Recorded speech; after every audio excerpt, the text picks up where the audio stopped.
नमस्कार दोस्तों, आप सभी का स्वागत है किशनगंज जीके ग्रुप में। आज दिनांक 24 मई 2020 है और आज की करंट अफेयर्स की वीडियो आपके सामने है। उससे पहले अगर आपने हमारे चैनल को सब्सक्राइब नहीं किया है तो चैनल को सब्सक्राइब करें और बगल के बेल आइकन को जरूर दबा लें, जिससे आने वाली अगली वीडियो की नोटिफिकेशन आप तक मिलते रहे। आज की करंट अफेयर्स की पीडीएफ फाइल को डाउनलोड करना चाहते हैं तो उसकी भी लिंक डिस्क्रिप्शन में है। लिंक पर जाकर डाउनलोड कर सकते हैं। डाउनलोड करने के बाद सभी ग्रुप में शेयर कर सकते हैं। किशनगंज जीके ग्रुप के व्हाट्सएप, फेसबुक और टेलीग्राम ग्रुप को ज्वाइन होना चाहते हैं तो उसके भी लिंक डिस्क्रिप्शन में है। लिंक पर जाकर ज्वाइन हो सकते हैं। तो स्टार्ट करते हैं आज की करंट अफेयर्स के वीडियो के साथ। आज का पहला प्रश्न, हाल ही में किस देश ने ओपन स्काईज संधि से बाहर निकलने की घोषणा की है? इसका आंसर है अमेरिका देश ने।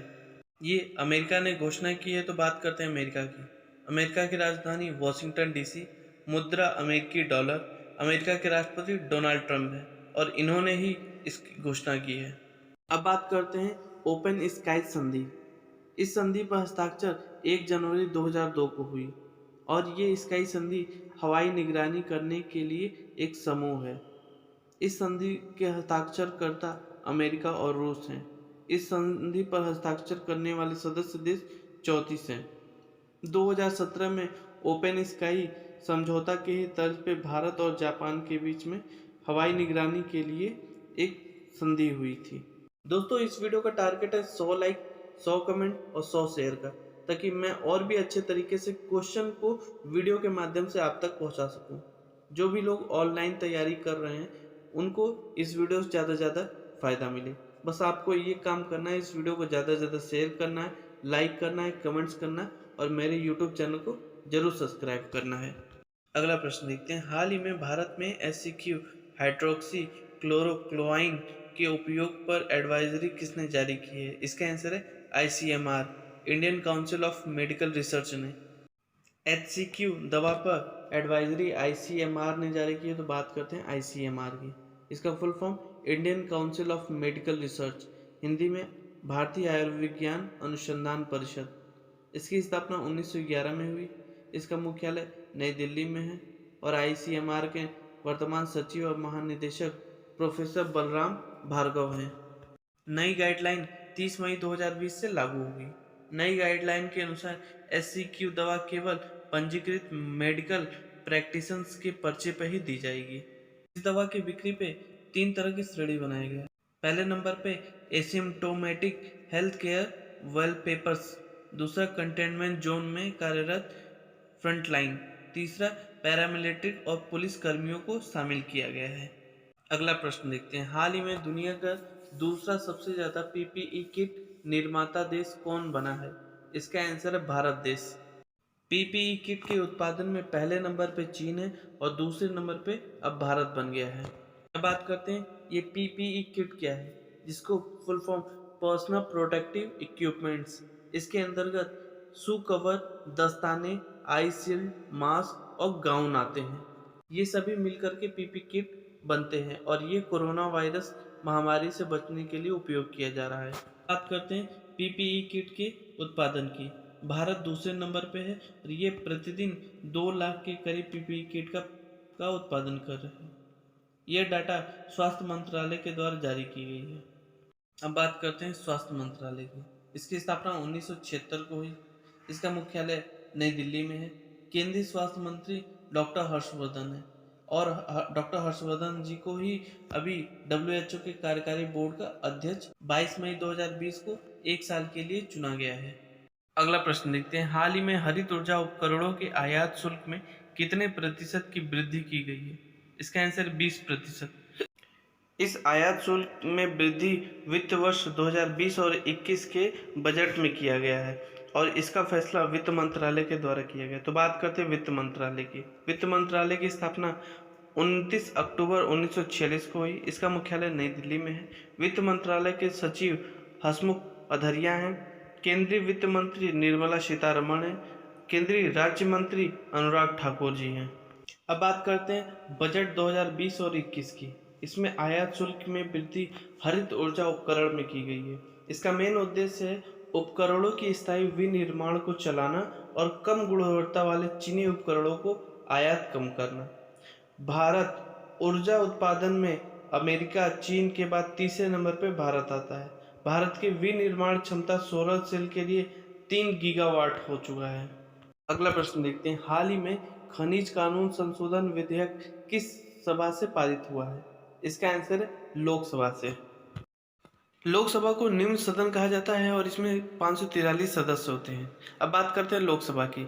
लोकसभा की स्थापना 17 अप्रैल 1992 को हुई। इसका मुख्यालय नई दिल्ली में है। इसके वर्तमान सदस्य सांसद होते हैं। लोकसभा उम्मीदवार बनने के लिए न्यूनतम उम्र 25 वर्ष होना चाहिए, जो कि अनुच्छेद 84 ख के अंतर्गत उल्लेखनीय है। बात करते हैं इस विधेयक की। यह विधेयक खनिज कानून संशोधन विधेयक 2020 है। इसमें संशोधन किया गया है कोयला खान अधिनियम 2015 और खान और खनिज अधिनियम 1957। इसका मेन उद्देश्य कोयला के क्षेत्र में वाणिज्य खनन की पूरी तरह से खोलना, कोयला नीलामी में भाग लेने के लिए अंतिम उपयोग प्रतिबंध को भी हटा दिया गया है। अगला प्रश्न देखते हैं, हाल ही में किस ई कॉमर्स कंपनी ने भारत में ऑनलाइन फूड डिलीवरी सर्विस की शुरुआत की है? इसका आंसर है Amazon. Online food delivery service Amazon company ने शुरुआत की है, तो बात करते हैं अमेजॉन की। इसकी स्थापना 5 जुलाई 1994 को हुई। इसका मुख्यालय सिएटल वॉशिंगटन डीसी में है। इसके वर्तमान सीईओ जेफ बेजोस हैं और संस्थापक भी जेफ बेजोस हैं, और जेफ बेजोस पूरी दुनिया के सबसे अमीर आदमी हैं। अगला प्रश्न देखते हैं, हाल ही में किस अंतरिक्ष एजेंसी ने अंटार्कटिका महाद्वीप पर एंटीना की मदद से अंतरिक्ष में एक दूसरे ब्रह्मांड की खोज की है? इसका आंसर है नासा। अब दूसरे ब्रह्मांड की खोज नासा ने की है, तो बात करते हैं नासा की। नासा का full form national aeronautics and space administration. इसकी स्थापना 1958 में हुई। इसका मुख्यालय वॉशिंगटन डीसी में है और प्रबंध निदेशक चार्ल्स बोल्डेन है। बात करते हैं इस दूसरे ब्रह्मांड की। इस दूसरे ब्रह्मांड की खोज नासा की वैज्ञानिक अनीता ने की है। इस दूसरे ब्रह्मांड में इस ब्रह्मांड की तुलना में उल्टा समय चलता है। इसकी ब्रह्मांड की खोज अंटार्कटिका महाद्वीप पर एक एंटीना के सहारे एक बैलून में ट्रांसमीटर एंटीना लगाया गया है, जिसको आर्कटिक इम्पल्सिव ट्रांजिशन के कहा जाता है। इसी के माध्यम से एक वेव छोड़ा गया था, एक तरंग छोड़ा गया था, जिससे दूसरे ब्रह्मांड का पता लगाया गया। अगला प्रश्न देखते हैं, हाल ही में नाबार्ड बैंक ने किस बैंक को 20,500 करोड़ रुपए की राशि देने की घोषणा की है? इसका आंसर है क्षेत्रीय ग्रामीण बैंक और सहकारी बैंक, यानी उपर्युक्त दोनों। अब यह घोषणा नाबार्ड बैंक ने की है, तो बात करते हैं नाबार्ड की। नाबार्ड बैंक का फुल फॉर्म राष्ट्रीय कृषि और ग्रामीण विकास बैंक। इसकी स्थापना 12 जुलाई 1982 को हुई। इसका मुख्यालय मुंबई महाराष्ट्र में है और इसके वर्तमान प्रबंध निदेशक हर्ष कुमार भनवाल जी हैं। अब बात करते हैं इस धनराशि को। इस धनराशि को क्षेत्रीय ग्रामीण बैंक और सहकारी बैंक जैसे छोटे बैंक को दिया जाएगा। इस ऋण को नाबार्ड बैंक देगा। इसका मेन उद्देश्य क्षेत्रीय ग्रामीण बैंक के माध्यम से माइक्रो फाइनेंस संस्थाओं में सुधार लेना एवं उनकी आर्थिक सहायता पहुंचाना। अगला प्रश्न देखते हैं, हाल ही में विश्व कछुआ दिवस कब मनाया गया है? इसका आंसर है 23 मई। अब बात करते हैं वर्ल्ड टर्टल डे की। विश्व कछुआ दिवस ये हर साल 23 मई को मनाया जाता है।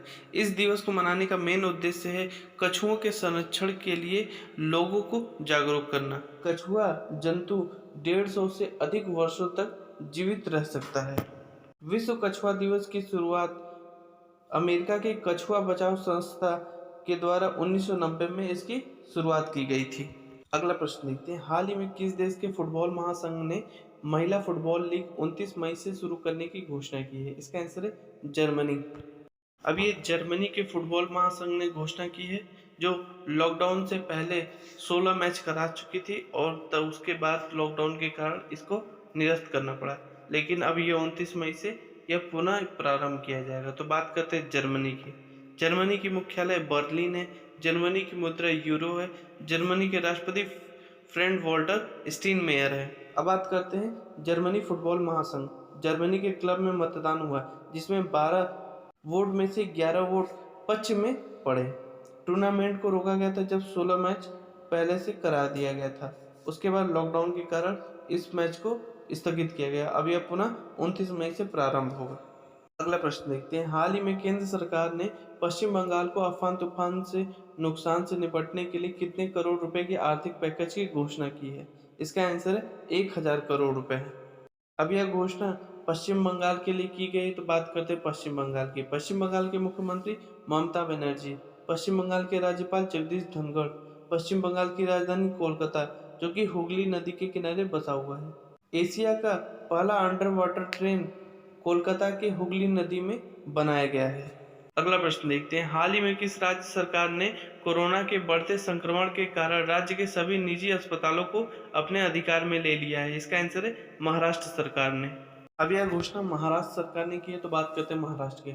महाराष्ट्र के मुख्यमंत्री उद्धव ठाकरे, महाराष्ट्र की राजधानी मुंबई, महाराष्ट्र के राज्यपाल भगत सिंह कोश्यारी हैं।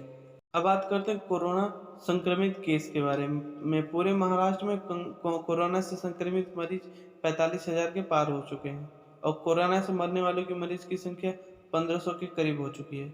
वहीं पूरे भारत में संक्रमित मरीजों की संख्या 1,25,000 के करीब हो चुकी है और मरने वालों की संख्या 3,720 के करीब पहुंच गई है। अब बात करते हैं कल के क्वेश्चन ऑफ द डे का क्वेश्चन, हाल ही में किस राज्य में महिलाओं के आजीविका के लिए दीदी वाहन सेवा की शुरुआत की गई है? इसका आंसर मध्य प्रदेश सरकार ने। इस सेवा की शुरुआत मध्य प्रदेश में हुई है, तो बात करते हैं मध्य प्रदेश की। मध्य प्रदेश के मुख्यमंत्री शिवराज सिंह चौहान, मध्य प्रदेश के राज्यपाल लालजी टंडन, मध्य प्रदेश की राजधानी भोपाल है। अब बात करते हैं आज के क्वेश्चन ऑफ द डे का क्वेश्चन, हाल ही में किस राज्य में राजीव गांधी किसान न्याय योजना का शुभारंभ हुआ है?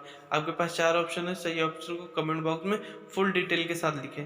दोस्तों, मैं हर वीडियो के लास्ट में यही समझाता हूँ कि कोई भी क्वेश्चन, कोई भी सब्जेक्ट आप जब पढ़ते हैं तो उसे एक बार लिख कर जरूर याद करें, जिससे आपको उस सब्जेक्ट और प्रश्न को लंबे समय तक याद करने में ज़्यादा से ज़्यादा सहायता मिले। ये रहे आज के सारे मोस्ट इंपॉर्टेंट करंट अफेयर्स के क्वेश्चन। मुझे पूरा भरोसा है आपको ये वीडियो काफ़ी पसंद आया होगा, इसीलिए अभी तक आपने हमारे चैनल को सब्सक्राइब नहीं किया है तो चैनल को सब्सक्राइब करें और बगल के बेल आइकन को जरूर दबा दें, जिससे आने वाले अगली वीडियो की नोटिफिकेशन आप तक मिलते रहे। दोस्तों, मैं इस वीडियो को काफ़ी मेहनत करके बनाता हूँ, तो आपसे एक ही रिक्वेस्ट है, इस वीडियो को ज़्यादा से ज़्यादा शेयर करें, लाइक करें और कमेंट्स करें। तो मिलते हैं कल के करंट अफेयर्स की वीडियो के साथ, तब तक धन्यवाद।